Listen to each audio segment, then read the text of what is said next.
Hi, I'm Ed Amoroso from Tag Cyber, and I'm here with Jeff Raymond, who is the Vice President of Software Product Management at Arista. Jeff, how you doing? Welcome. Great, Ed. Great to be with you. Thanks for having me. Jeff, you are an expert in network segmentation and related topics. But before we do that, I always like to ask a little bit about you. How did you come to the role? How did you get interested in this topic?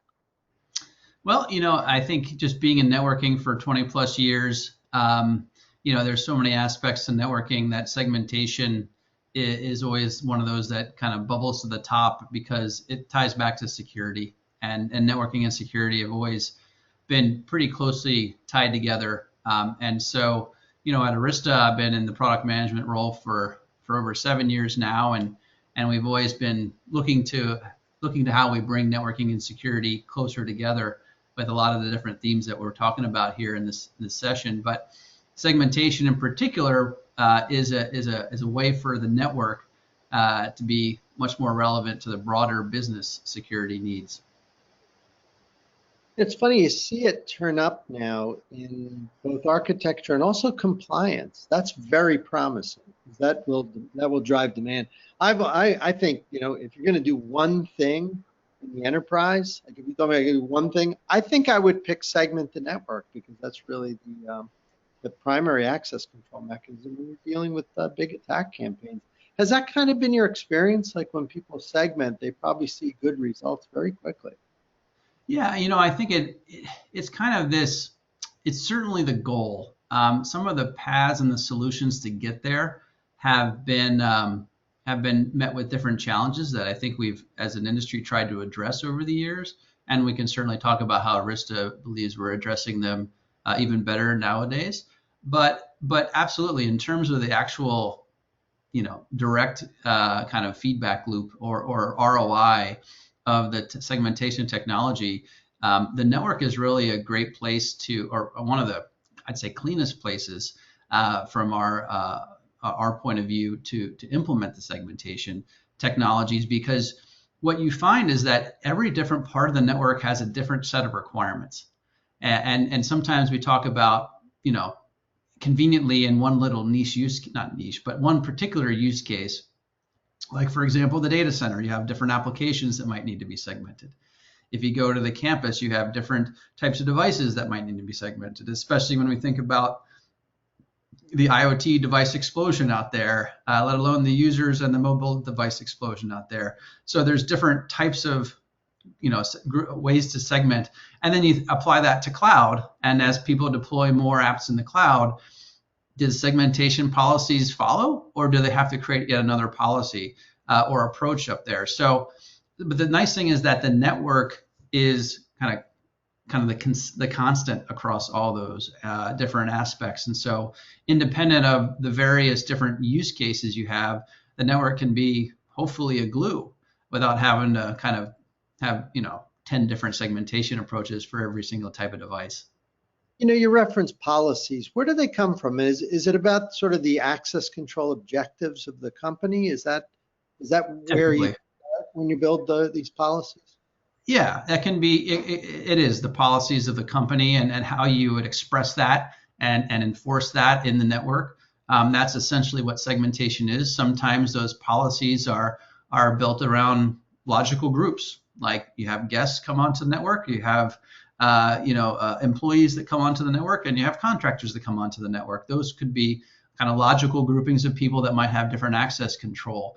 It could be around other sorts of policies like limiting access to certain resources where you need, for example, where a firewall would play a role and use, and be that enforcement point at kind of the DMZ level within a network where you're kind of internal and external type of policies as well. But fundamentally, it's how you constrain traffic out for business reasons. And so what you essentially end up doing is taking those business rules and trying to translate those into network policies.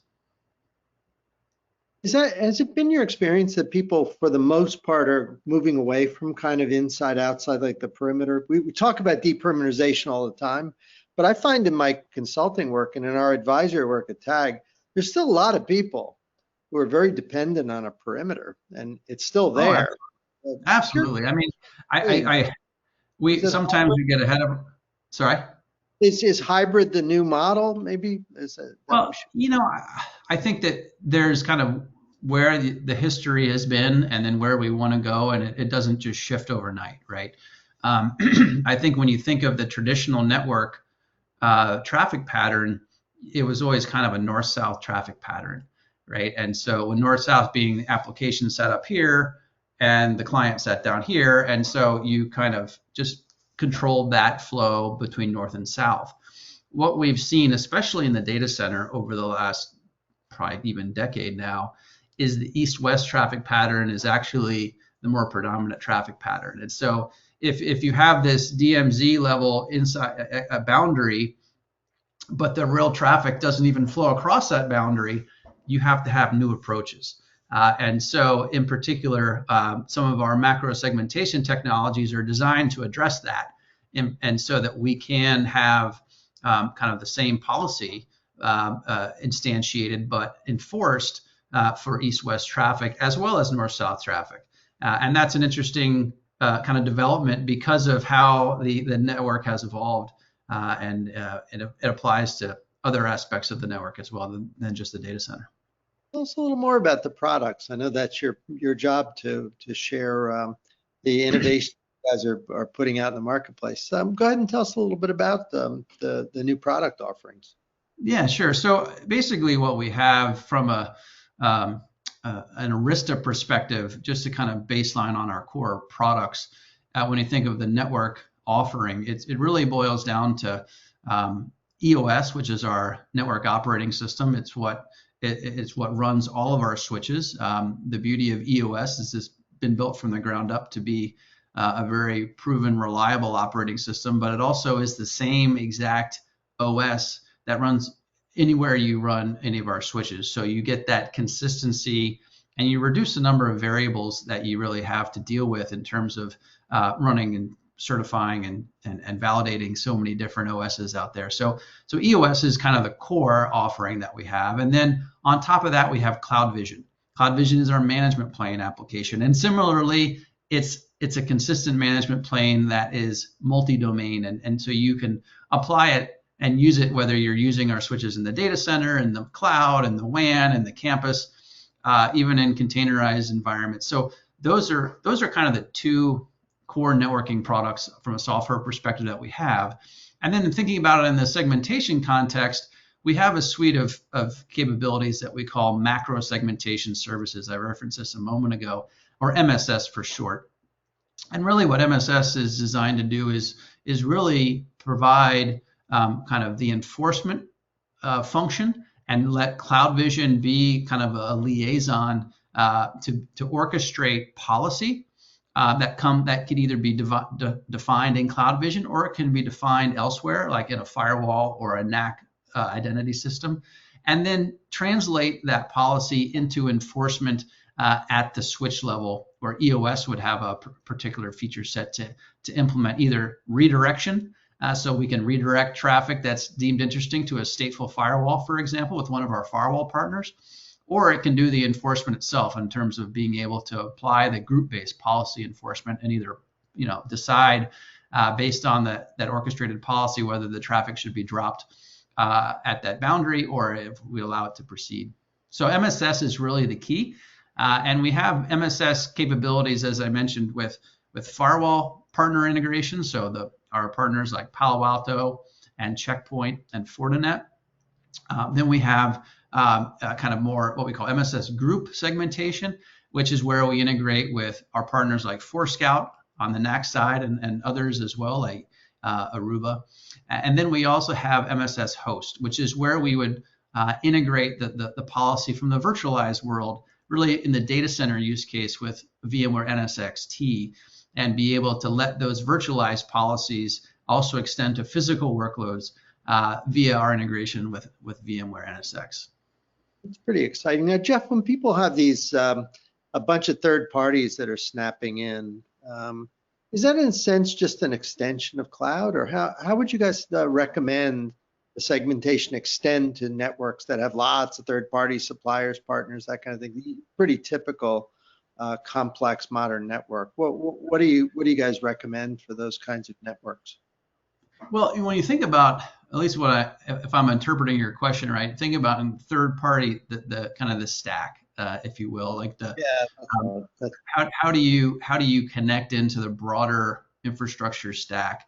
And really, our approach at Arista has been to try to be as open as possible. And this is in direct contrast to many other vendors that try to build out the complete stack themselves, and then you kind of have to go, complete vendor end to end to get anything to actually work. And then it's kind of with that lock-in that you end up finding as a customer that you have to do it the vendor's way, or it's not, the value isn't actually derived. We've always believed in not just openness from a kind of a protocol perspective and using standards to approach it, but also giving customers choice and letting them choose best of breed. In particular, Arista has always been kind of focused on allowing or kind of trying to be focused and trying to be the best at what we do, but realizing that there's other technology spaces that are adjacent to us where we can let other vendors be the best at what they do. And so letting customers choose that best of breed infrastructure is effectively what we're about. So in the segmentation context, we don't want to necessarily force customers to like buy just one firewall that we work with. We want to have an open API that integrates with multiple firewall partners, and that's exactly what we've done. And similarly in the identity NAC space with integrations with multiple technology partners there. So really it's about kind of bring your own third-party system, whether, and making sure that our approach is extensible enough to integrate with those so that you get that choice and you don't have that lock. Makes it easier to set up a defense because you can be more flexible. And you have better choices. Like you're not sort of stuck with the thing that arrived on the loading dock 2 years ago and it would take you 6 months to replace. It's nice to have those open interfaces. So glad you guys are doing it that way. That's really wonderful. Yeah.